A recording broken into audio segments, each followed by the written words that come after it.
हम गुंजन चौधरी मैथिली गुंजन चैनल पर समस्त मिथिलावासी के प्रणाम करै छी।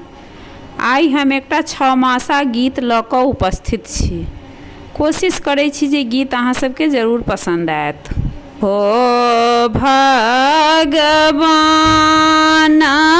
कोन कसुर विधना भेल बामा मोहन तेजी गेला। ओ भगवान कोन कसुर विधना भेल बामा मोहन तेजी गेला। अखाढ़हि मासई हो दुख भेला। आमुन जामुन कटहर पाकी गेला। कहब दुख ककरा साओन बेली फूलाए कचनारा। ककरा गाथब सुंदर हारा। ककरा पहिराएब हाद बराइनी भायान राती।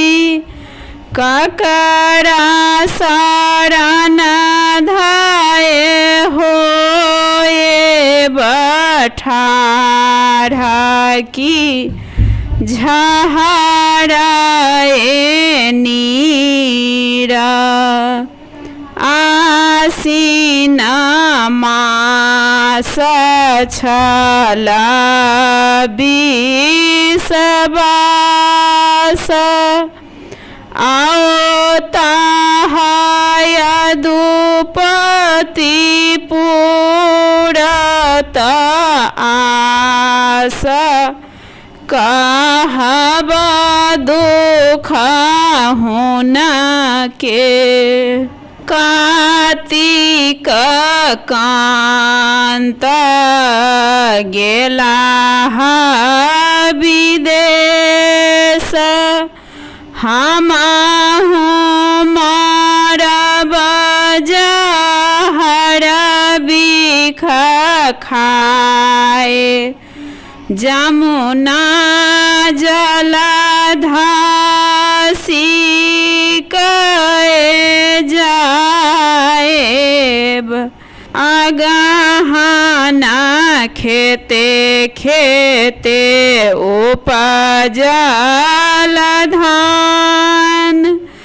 रही तथी अवधपति लबी तथी धान। की करी ताहूँ खीरे। हो भगवान कौन कसुर विधना भेल बामा मोहन तेजी गेला। करी तौलबाना बिनु पिया अगहना विषम समान। की झहराए नीरे। हो भगवान कोन कसुर विधना भेल बाम मोहन मोहना